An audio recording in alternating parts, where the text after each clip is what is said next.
Once again this evening, just a wonderful privilege. You may not be aware, Pastor Artie has ministered in Dominican Republic. Our churches in that part of the world not too long ago was in Jacksonville, Florida. People loved him there. I so appreciate this man, his wife Sandra, their family, and all that God has done through his life and on in Chinle. Let's welcome him tonight as he comes.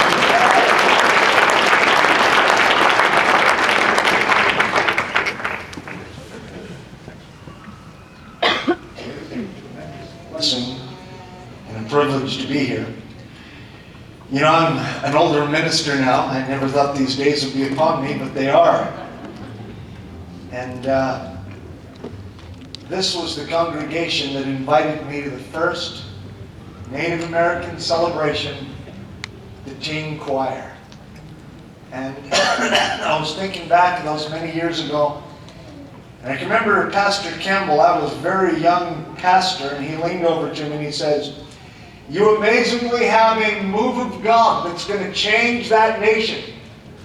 And the reason I invited you and all those kids is because I wanted to see it for myself. And I so appreciate you and thank you for your years of investment in us, your exampleship and your love. And it's a privilege to be here today." I wrote this sermon not too long ago. I preached it in Prescott a couple of weeks ago. The sermon I've entitled, "A Nation Exalted." I want to give you a little overview of where the Native Americans are being saved. The majority of the statistics I will show you tonight and read to you are based off of the largest Native American tribe in America, which would be the Navajo Nation. There are 300,000 full-bloods still in existence. Amazingly enough, the majority of them live in the Phoenix Valley. And that would explain why so many backsliders from Chinle answered the altar call this morning. You can almost not be a Navajo and not know who I am. I'm kind of like the Navajo Pope. They asked me to be the Grand Marshal at the parade and ride in a convertible and wave at everybody, and I said, no way, that's the last thing I need.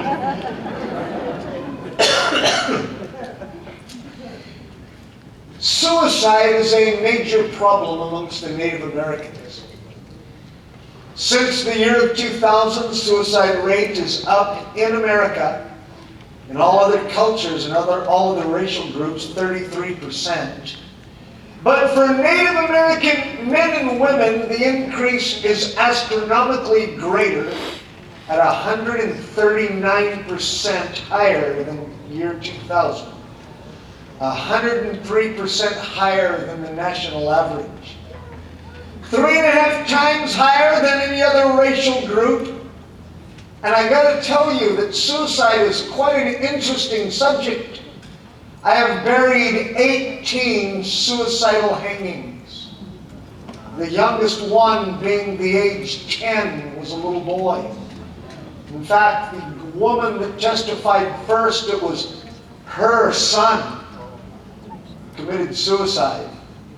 Suicidal hanging. The youngest girl was age 13. The experts blame higher rates of poverty on the Navajo Nation, and I will tell you that is pretty astronomical in the booming society we have in the U.S. today. But the Navajo Nation is 57% poverty-stricken. Unemployment rate of 58% as well. The highest Native group is the Lakota Sioux, where we have 2 churches in South Dakota. They're coming in at 66% poverty rate in the Sioux Nation. The Blackfeet come in third. We have a church there. They're under 4 foot of snow as we speak today. Thank God for your weather. Never complain. They're at 50% poverty rate. Some of the more interesting numbers are the alcohol-related fatalities. Out of 100 people who are killed in alcohol, in automobile accidents on the Navajo Nation, 95% is alcohol related. The scores of alcohol problems that are overwhelming at times are staggering. I deal with that problem every day of my ministry. The unemployment rate, the geographic isolation, which makes it more difficult for people to access the care that they need, is also a contributor to these extremely high numbers. Get ready for these numbers. 80% of women experience violence in their lifetime. 56% of women have experienced sexual violence, and the same numbers also depict the physical violence by their intimate partner. We are at a whopping 70% illegitimacy on the Navajo Nation. These are numbers as new as 2018. A nation exulted. When I first moved to Chandler, Arizona, I was absolutely overwhelmed by these realities. I want to consider with you tonight Proverbs 14:34, because the Bible begins to speak of probably one of the greatest qualities needed and manifest in the life of God's people. The Bible says, righteousness exalts a nation, but sin is a reproach to any people. This text is declaring that religion and a virtuous advantage of how we live and what we believe has the ability to exalt a nation. Uprightness and right standing with God, correct behavior and proper thinking, moral and spiritual, in every area of life and relationship has the power to elevate a nation. But sin is a reproach to any people. You know, I was listening to the announcements today, the tithe and pray was the depiction of a revelation of a gentleman in this building tonight. I want to tell you, when I first moved there, I understood, I heard God speak to me, and He says, you must make money and morals a major issue in your ministry. They have to get the morals correct, and they have to get the money right if I am going to exalt a nation. Our text is speaking the power of righteousness. I want to tell you that in all Native American reservations, every single major religious organization is there. They give us everything. Free clothes, free food, free this, free that, pay your rent. Unbelievable insanity that goes on in the borders of Indian reservations. The power of righteousness, when this is understood and defined. I was preaching in Rapid City. We're in Pine Ridge, rather. This is called by Fox News the worst place in America. We were there where our church was ministering there, and we had a little single-wide, 14-wide mobile home, a very disgusting little church. Packing out with 20, 30 people. Unbelievable. God's trying to raise up the people there. And we were able to buy a ministry there. And it was quite amazing. There was a religious church that had a sanctuary and classrooms. And you know how religious people are. They got a room for everything. And I got to admit, when I first saw that building, I had a little bit of lust going on. I think, now this is what I need. I don't want to build any more churches. You know, I'm getting older. Lord just needs to give me buildings that are done. 2 apartments, a basketball court. I mean, to tell you, this was the whole package. And just in haste, I said, that building's going to be mine one day. And sure enough, we own it today. And I want to tell you, the Chinley Church was able to generate all the down payment money, able to make all the payments. You should have seen Pastor Greg and Pastor Mitchell when I was telling them about the building. I think they were thinking I was going to ask them for money. And then when I told Pastor Mitchell we bought it, we raised the down payment, and they said, hallelujah, with a little bit more intensely than I thought they'd be expecting. And I want to tell you something. I think it's everywhere, but extremely profound on the reservations. You can give us anything you want, but at the end of the day, it really matters how we live. When we understand to raise up a nation, righteousness defined, it will point to our character and how we live and how we serve and how we conduct business and how we go to school and how our life is presented to the public eye. The word righteousness in this passage of Scripture means blameless conduct, integrity, a noun that describes justice and right actions and right attitudes. When I begin to understand this, I begin to realize that if I was going to see this nation rise up, I challenged the Navajo people. How we live is going to matter. It is not what we believe or what we say we believe. We are going to have to live with blameless conduct and integrity. There's going to have to be right actions and right attitudes displayed in our life. In Chinley, all the churches get to see what the other churches are doing. In fact, there's a little kind of agreement amongst everyone. We just kind of leave everyone alone. But God was certain to put the Chinley Church right in the middle of town. And every minister and every worker, every pastor, man or woman, has to drive by the Chinley Church on a Sunday morning. I've had many of the local preachers come in to see what we're doing. I've had Catholic ministers, the Catholic priests, Baptists, all kinds of fundamental believers of all kinds to come in. And I want to tell you that a nation exalted flows through righteousness.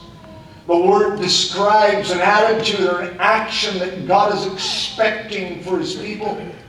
The word that is speaking of maintaining the quality of life. It is speaking of a lifestyle of justice, being right in the sight of the divine judge, the Lord of holiness, and description of His character. In Isaiah chapter 5, verse 16, it says, "And God who is holy shall be hallowed in righteousness." It is how we live. As I begin to challenge the Navajo kids, go back to school, get work, take care of your families, tithe and live right and get married and do what's right. I want to tell you something. The power of God has been able to raise that little city out of the dust into the ashes. It is an amazing thing to behold as everyone sees what the gospel is doing to those people through right living. I got done with all the expensive floats and all the parades. And we have a lot of parades. And if you're a native, you know what it's like. We just had Andrew, my brother's little brother from Carson City there with the Carson City Church. Them city folks came from Carson City just outside of LA, and they're thinking a parade in the middle of nowhere. What could this possibly do? When they got done with that outreach, they said, "We've never seen so many people at a parade in our entire life. The only thing we can think of is the Rose Bowl parade." Navajo is as far and wide as you can see. One particular parade fair that we are involved in, I just loaded it up with all the teenagers in the church, had the girls dressed in dresses and the boys dressed in suits. And all they were doing was testifying out of the back of a truck in a very plain flatbed, because I began to understand that the power of righteousness is what exalts a nation, a radically changed life. The power of God being hallowed in righteousness, watching what the power of God does in an individual's life.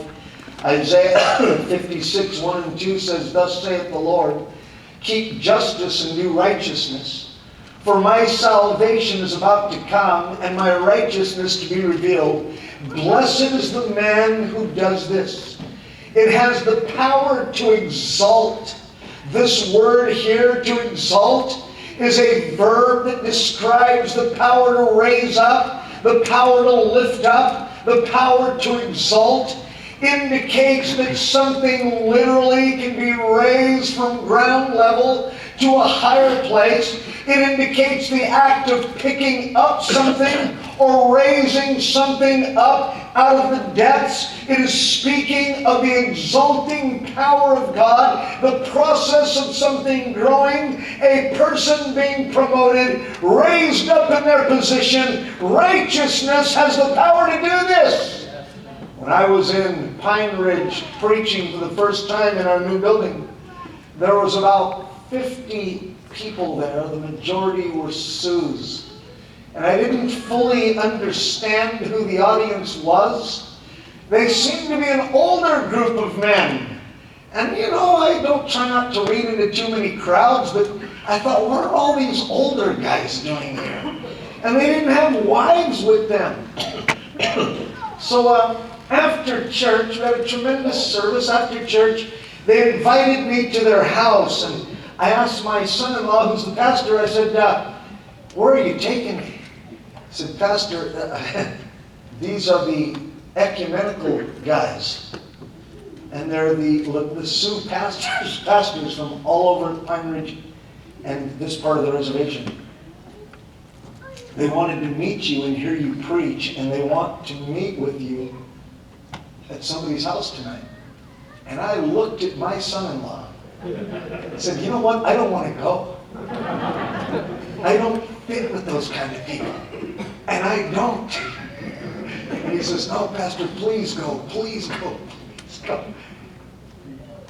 And here's all of these pastors in this unity vein, trying to pull all their resources together. And I just made this statement. The only thing that will rise this nation out of the dust and the ashes is righteousness. So if we're going to see God move on the Lakota Sioux, it needs to begin with pastors.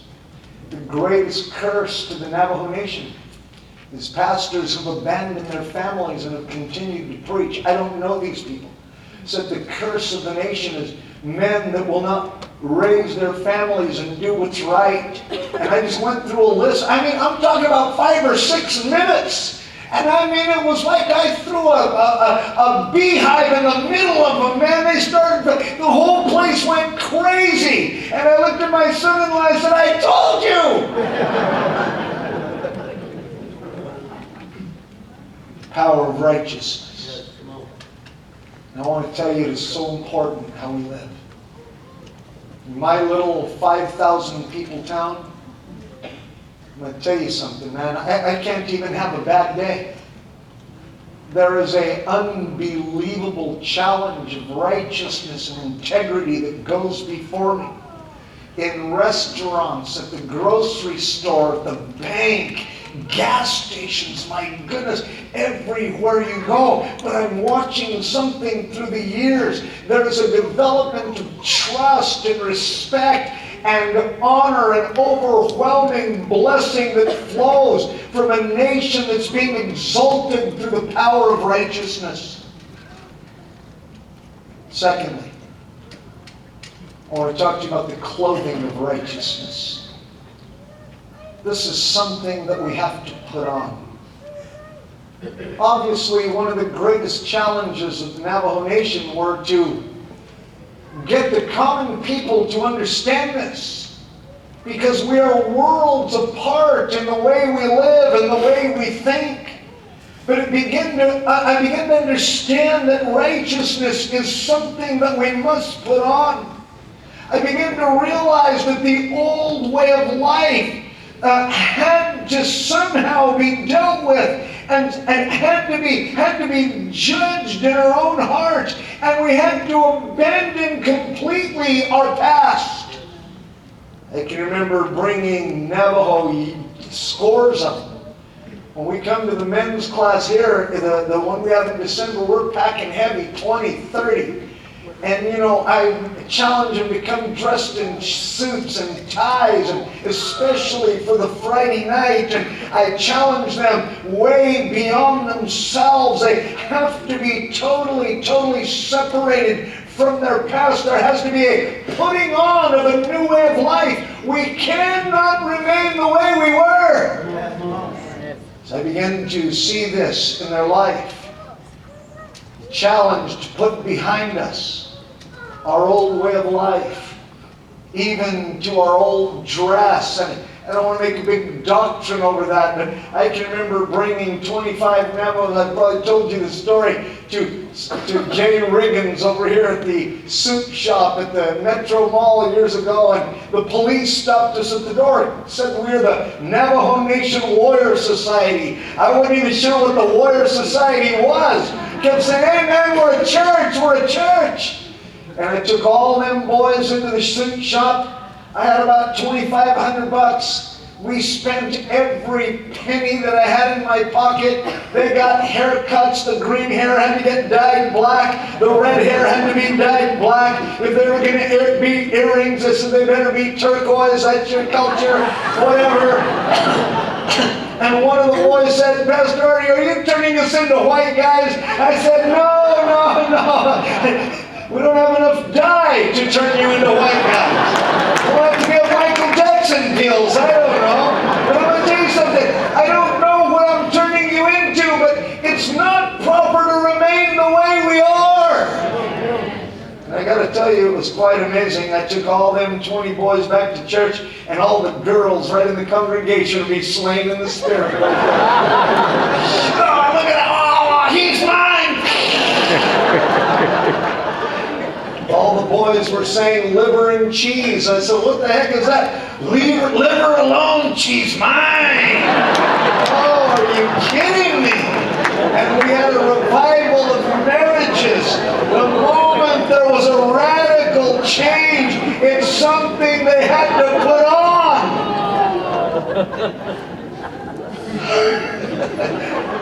You can tell now why God sent me there, and now you can tell why God left me there. And we decide to accept Jesus Christ's gift of salvation. I believe it's both a one-time decision as well as a daily conscious commitment. A challenge to choose righteousness. We are not to be driven by desire and impulse. We must put on the new nature. Head in a new direction.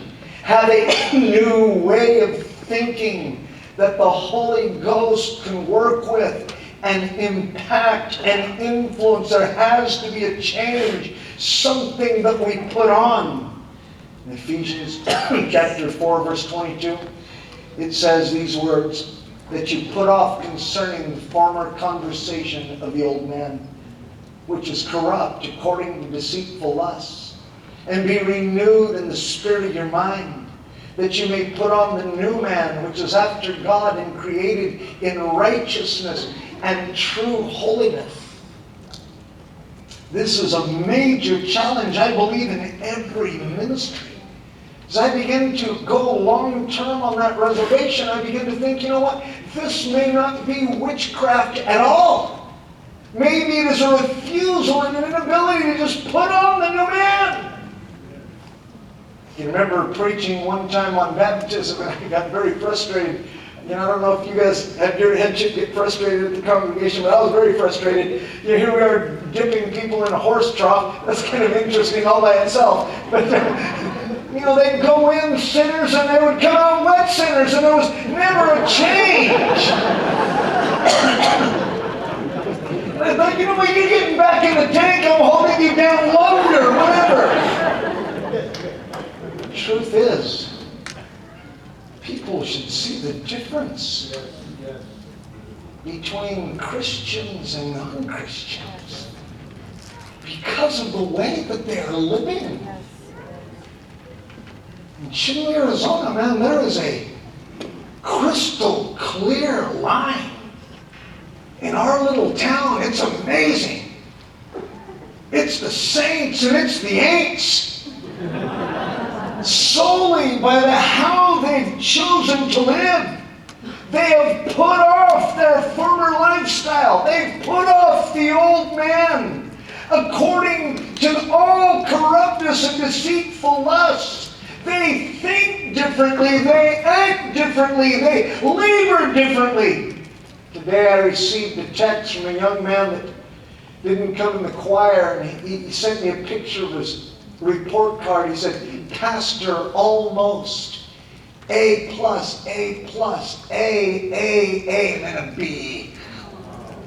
That is so far from that young man, so far from the Navajo Nation. So as I'm sitting there in Sunday school, I got that text. I text a couple of the other kids in the choir. I know you just got your grades. I want to see your report card.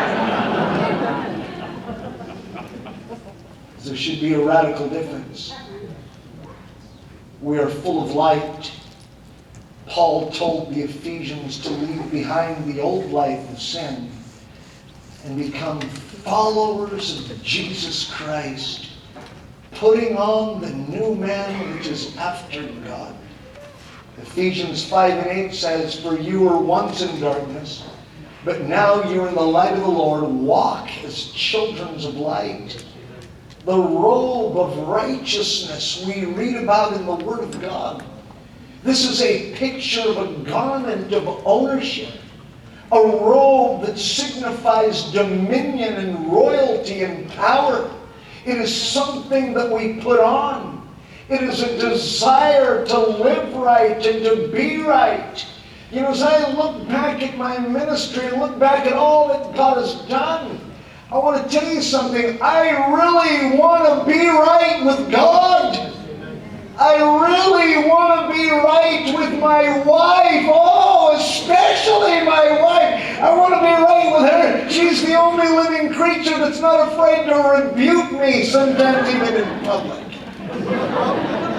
I remember one time, I had to give a report at the Prescott conference, and you want to show the best face, and you want to, you're even tempted to lie beyond your ability. I mean, that sounds horrible. So, I sit on the front row, and my little Mexican wife, she leans over to me, she says, we're going through all kinds of trouble, man, and struggles and heartache, and what are you going to say when you get up there, man? She said, you know what? You just better not lie when you get up there. I'm telling you the truth, Pastor Aragon. If you lie, I'm standing up right here in front of the whole conference body. I'm going to say, preacher liar, preacher liar, preacher liar. So what the heck? You're supposed to help me, woman. You're supposed to help me. You're out of order. You're out of whatever. You do not lie. So I use the fellowship quote to the conference reports, ceremonies. You pray for me and I'll pray for you. The robe of righteousness. A garment of ownership. I am owned by God. Picture of dominion and authority and royal power. Isaiah 61 says, I will greatly rejoice in the Lord. My soul shall be joyful in my God, for he hath clothed me with the garments of salvation. He has covered me with the robe of righteousness, as the bridegroom decketh himself with ornaments, and as the bride adorneth herself with her jewels. This is the promise of God to help It is the picture of his ability to anyone who desires righteousness. I want to tell you something, it will exalt a nation, but it's got to be something that you want with everything in you. I look at my children. I want to be right with my kids. I have all my grandkids are half Navajo. And they're half Navajo, half Mexican. That is a very interesting mix. They are called Navajo tacos. And I mean the girls, they're either real happy or they can stare you through 9 walls. Whoever marries those 2 little half-breeds are going to have to sleep with both eyes open. Glenn Clark only has to sleep with 1 eye open. And the little boy, he's a little maniac, a little guy. I want to be right with him. My oldest granddaughter, I'm so blessed today, one of the pastor's granddaughters came up to him and touching his head, and don't be touching our head, man, you leave that halo alone, whatever. And then she said, Papa, give me a kiss. And I'm saying, priceless. My little granddaughter, the oldest one, for her birthday, she said, all I want, and I've given this girl everything, all of it. That's what grandpas are supposed to do. Leave us alone. Come on. You parents ain't proven. We're proven. Whatever. So anyway, she said, Papa, all I want is a locket with my picture and your picture. You know, I'd hate to be dad. Of course, I have run him off before. Hey, man, don't you have a dad? Go see him. I'm busy with her. But I'm looking at that. I want to be right for those grandkids. I want to be right for every congregation that I preach at. I want to be right for our leaders of our fellowship. I want to be right for Pastor Mitchell and Pastor Greg. I don't want them to have to worry about me. Very easy to put on the robe of righteousness. I just want to be right with God. Something that you have to put on.